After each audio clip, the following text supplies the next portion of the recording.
alors juste pour clarifier les choses, moi je suis philosophe des sciences et de la connaissance, mais j'ai fait pas mal de psychologie cognitive et de psychologie expérimentale. Par ailleurs, un peu de droit, il va en être un tout petit peu question aussi, mais de façon très incidente. Alors, en guise de préambule, je vais dire 2 mots de ce qu'on appelle l'effet de dilution. C'est un phénomène qui a été mis en évidence dans les années 80 par un groupe de psychologues, une équipe de psychologues sociaux.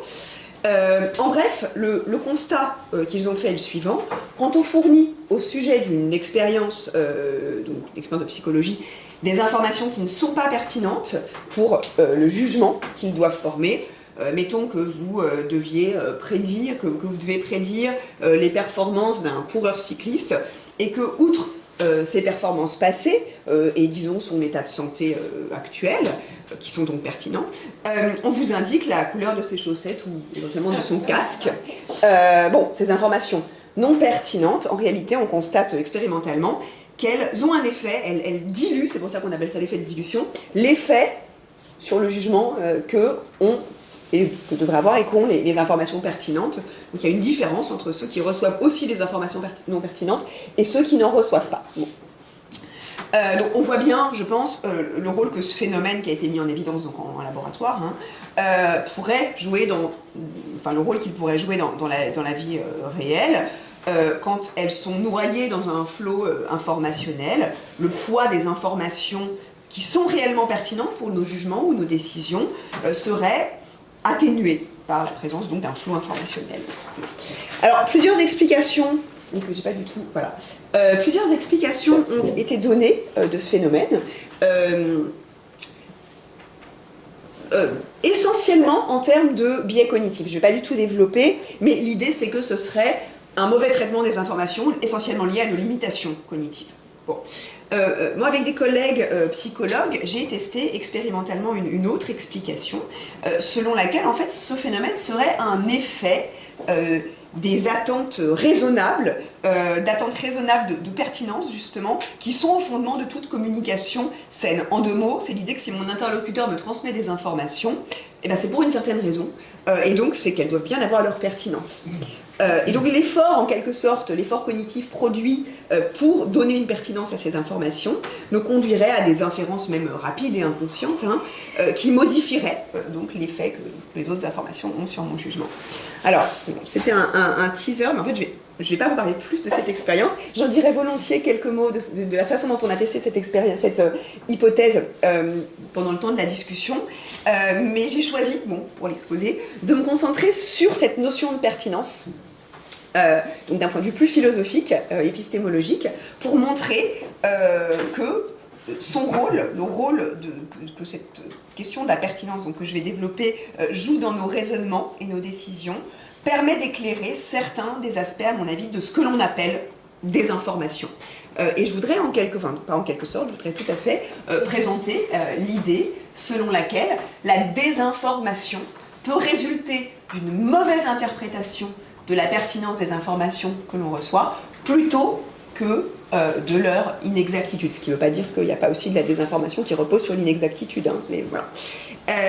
Donc ça, c'est en quelque sorte une hypothèse, disons, interprétative, que je tire d'une analyse conceptuelle selon laquelle des informations exactes, mais non pertinentes, dans le contexte où elles sont transmises, peuvent conduire en fait à des conclusions fausses. Autrement dit, on peut tirer le faux du vrai pour des raisons de mauvaise pertinence, de non-pertinence. Bon.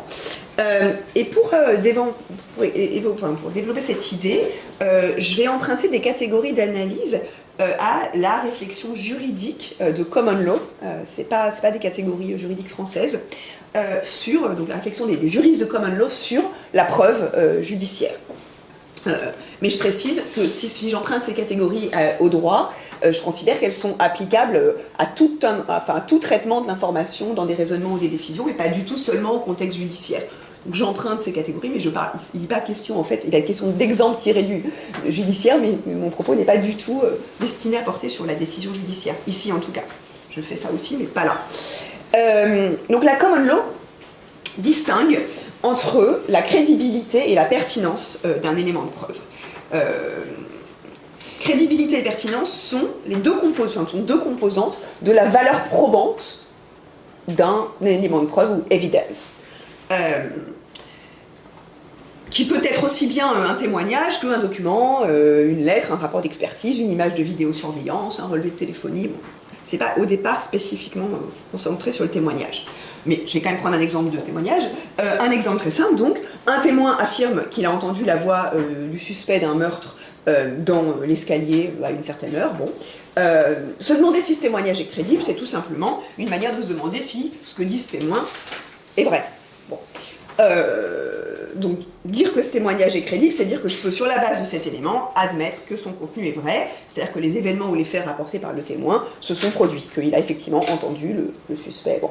La crédibilité, mais je ne vais pas en parler ici beaucoup, elle a évidemment plusieurs composantes. Elle peut reposer sur un soupçon de mensonge, le témoin peut être intéressé, peut volontairement nous induire ou non en erreur, mais ça peut aussi reposer sur ses capacités, par exemple un témoin sourd qui rapporte quelque chose, qui dit avoir entendu une voix, bon, bah, est moins crédible qu'un témoin dont l'acuité auditive est bonne. Bon.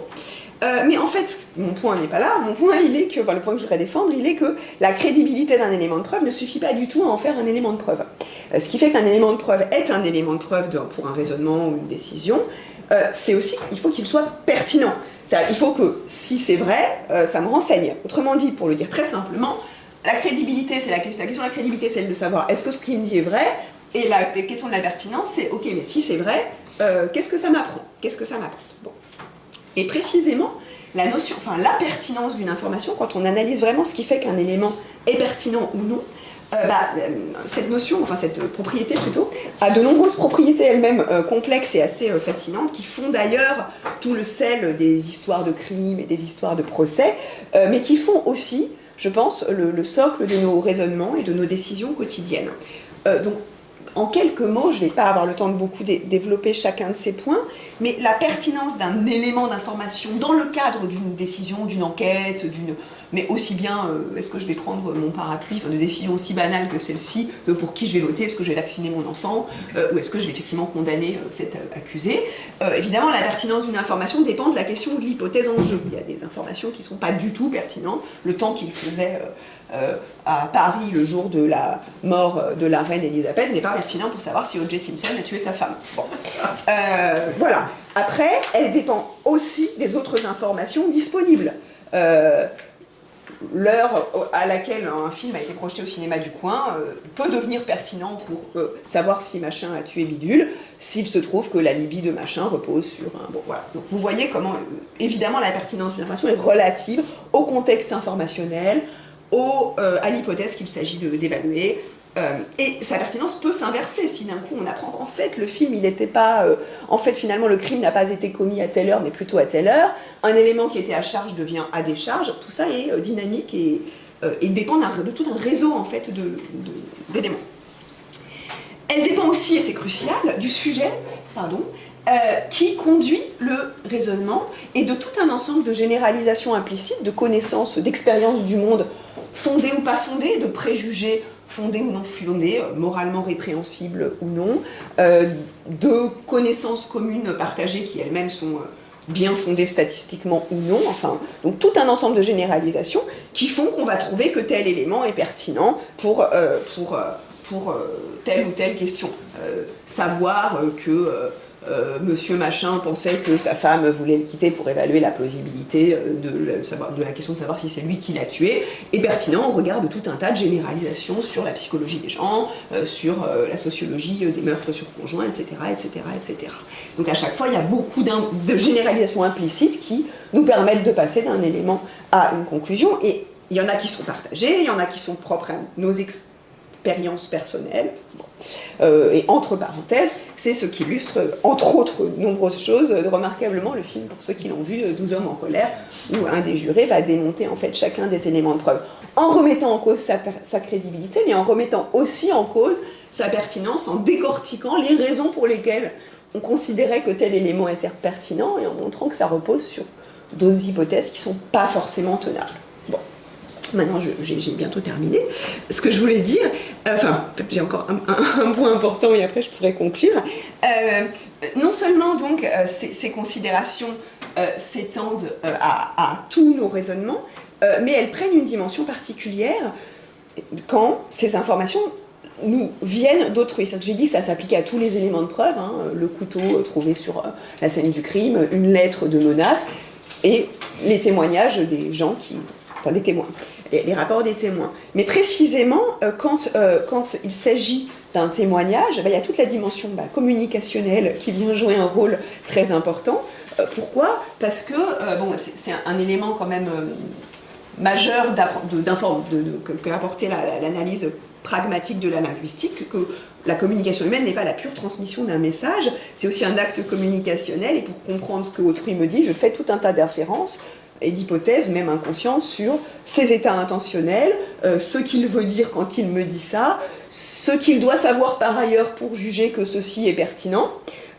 Et dès lors qu'on est justement... Voilà, mon témoin. Et donc, voilà, quand un témoin rapporte une scène,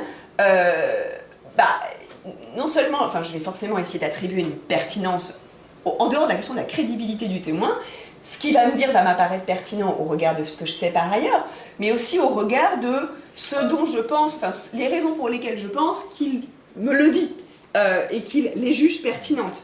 Et juste pour savoir si j'ai le temps de raconter une histoire, une petite... Combien de temps il me reste 3 minutes. Ouais, donc j'ai raconté pendant la discussion.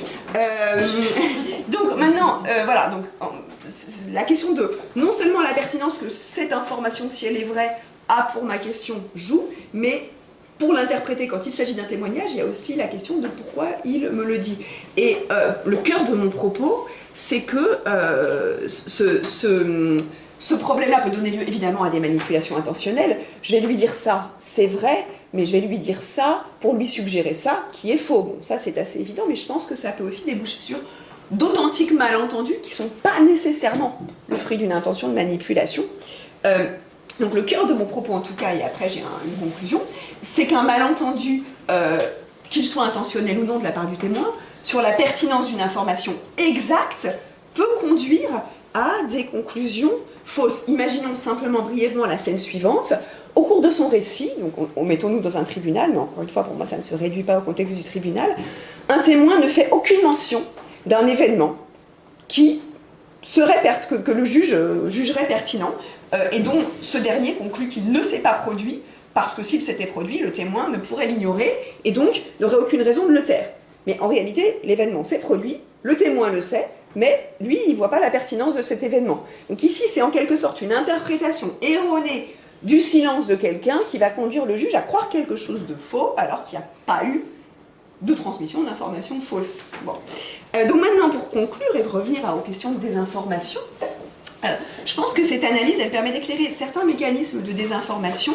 Alors, prenons le cas, si on prend le cas de ce que les historiens Oreskes et Conway ont appelé les marchands de doute, qui est une entreprise de désinformation à grande échelle.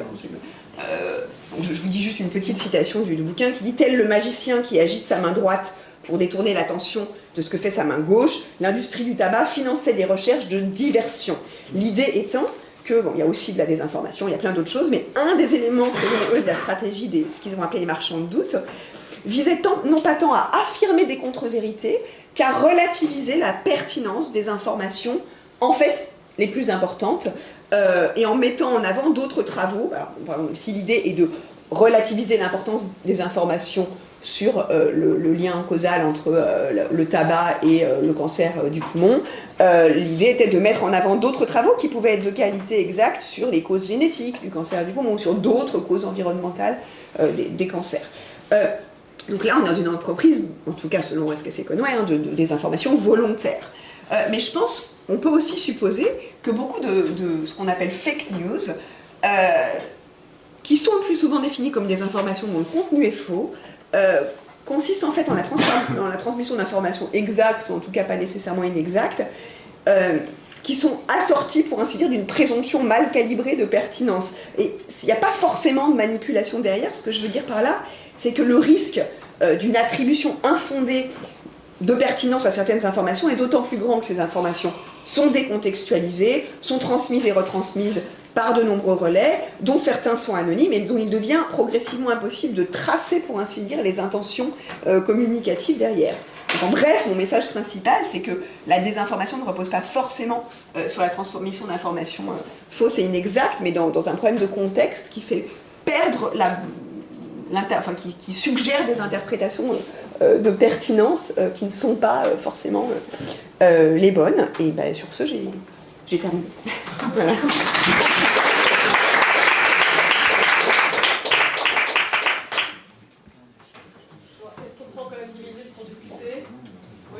S'il y a des questions. Parce que je suis la dernière de la session, c'est ça? Oui.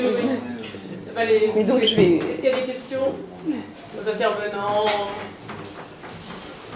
On raconte ton histoire alors. Oui. C'est l'histoire juive c'est le dialogue entre deux hommes dans un train. Le premier dit excusez-moi, vous allez où? Le second dit je vais à Lemberg. Et le second répond je vais à Lemberg. Et le premier dit haha, vous me dites que vous allez à Lemberg parce que vous voulez que je pense que vous allez à Odessa. J'en conclus que vous n'allez pas à Odessa et que vous allez bien à Lemberg. Inutile de me mentir. C'est sur l'attribution de... D'autres questions? En fait, tu dis crédible, c'est-à-dire vrai. Enfin, crédible, c'est-à-dire plutôt possible ou vraisemblable. Alors, en fait, crédible, c'est-à-dire qu'en fait, crédible, c'est vraisemblable. En fait, la crédibilité, elle est relative. Effectivement, le propos de quelqu'un, il est vrai ou faux selon que... Voilà, mais en fait...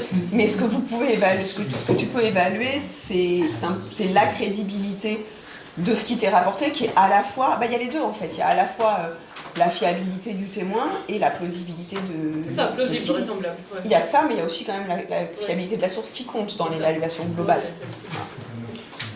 Ouais. Et puis là, c'est pas toi à qui ça s'adresse, mais oui, je peux prendre toute la... Hier soir, en fait, on a eu la discussion de quand est-ce qu'on parle de désinformation ou d'information biaisée, etc., du type, on présente un sujet sous un angle, mais ce qui est standard des médias, des politiciens, de tout le monde. À quel moment est-ce qu'on bascule dans potentiellement du trompeur ou de la désinformation? Est-ce qu'on est capable de mettre une limite? Parce que, en fait, dans la discussion hier soir, c'était, en fait, tout devient potentiellement de la désinformation. Même peut-être là, je suis en train de poser cette question, qu'est-ce que je pense derrière? Est-ce que je suis trompeur? Et donc, dans les définitions, je sais, la définition dans la littérature, c'est hyper compliqué, mais quand est-ce qu'on s'arrête? Enfin, c'est sur la définition de ces termes-là. Mais de quel terme? De désinformation. De désinformation. Déjà, alors, quand même, je pense que dans l'idée de désinformation, dans le mot lui-même, il y a l'idée d'une intention derrière. Et une chose que je veux dire, c'est que c'est parfois plus diffus. Ça aussi, ça peut graduer une intention. Pas tout à fait. Mais... Enfin, je n'ai pas de réponse particulièrement précise à mon coin. Je pense que je ne suis pas là. C'est-à-dire qu'une méthode scientifique qui aborderait la question pourrait montrer que l'énoncé est faux. Oui, voilà, mais ça, il y a la question de la vérité. Le il est dur, hein. Enfin, pas toujours. Si on s'appuie sur le principe de la diffamation en droit, les tribunaux ne disent pas qu'on diffame parce qu'on a tort. On dit sur le principe de la diffamation que tant qu'il y a un faisceau de vérité qui tente à prouver qu'on n'a pas tort au moment où on le dit, et c'est valable précisément pour le journalisme d'investigation. Le journalisme d'investigation peut lancer des informations à partir de tout un faisceau, mais il ne juge pas. C'est le tribunal qui va juger si Sarkozy est coupable, mais il n'y a pas de diffamation de la part de Mediapart quand ils sortent l'information, même s'ils n'ont pas tous les éléments, parce que à partir de l'ensemble des éléments factuels qu'ils ont, quand bien même ce n'est pas une vérité encore totalement établie, il n'y a pas de diffamation. Et donc, du coup, il n'y a pas non plus désinformation. Oui, et c'est ce principe-là qui est au cœur. Donc, ne cherchons pas, à mon avis, à aller dans l'autre sens, parce que sinon, on va créer des tribunaux de censure. Qu'est-ce que c'est la vérité qui serait purement évaluée scientifiquement? Or, on sait aussi que la science peut se tromper. Non, c'est justement ça que je voulais dire, c'est que tant que des gens n'ont pas montré que c'était faux, donc que la contraposée était vraie, à ce moment-là, c'est pas la désinformation. Et qu'il n'y a pas d'intention non plus il y a le problème de l'intention. de porter tort sur le principe de la diffamation. C'est ça aussi. La diffamation, mais l'intention, il y en a toujours. Mais si l'intention est d'informer ouais. et qu'on se trompe, il n'y a pas de diffamation. Les gens parlent toujours d'un certain... Ouais. Il y a des gens où il y a droit à une débat. Non, mais après, il y a le problème de la pénalisation et de la juridisation de ça. Mais au-delà de ça, dans le débat public, on on peut reprocher à quelqu'un d'avoir tenu un propos inexact sans forcément l'envoyer au tribunal, mais ça relève de la responsabilité. Il peut avoir son opinion aussi. Avoir une opinion, c'est pas désinformer. Mais je ne vais pas occuper seule la scène des questions, parce que c'est toute la... je vais m'asseoir, tout le monde vient, je sais pas. Non, mais ça allait dans le sens où tout à l'heure vous faisiez la distinction entre ce qui est crédible et ce qui est vrai. Oui. Et on disait, mais en fait, il faut authentifier l'information pour qu'elle soit vraie. Mais en fait, toute la journée, les informations qu'on consomme, on les considère vraies juste parce qu'on les considère crédibles. Quand on lit un article de presse, on va ensuite soi-même vérifier tout ce qui est marqué, c'est crédible, et donc pour nous, c'est vrai. Donc, dans les usages, crédible, ça suffit à considérer que c'est vrai, on n'a pas besoin de faire une démarche nous-mêmes. Je sais pas, si on lit que la pizzeria ferme à 20h, on va pas aller tous les soirs à 20h devant la pizzeria pour constater par soi-même que c'est pas juste crédible. Non, bien sûr. Après, toute la question de l'évaluation de la crédibilité, enfin, de toute façon, la crédibilité, c'est vraiment, moi je l'emploie vraiment pour désigner le propos qui est tenu, et après la question est effectivement de savoir s'il est vrai. Mais après, tout dépend de l'enjeu en fait. Tout dépend de l'enjeu. Si effectivement, je te dis oui, c'est bon, la pizzeria est ouverte ce soir, tu vois, si derrière il y a la condamnation d'un homme qui en dépend, on va aller se renseigner sur les horaires. Enfin, c'est vraiment la question de l'enjeu de la décision.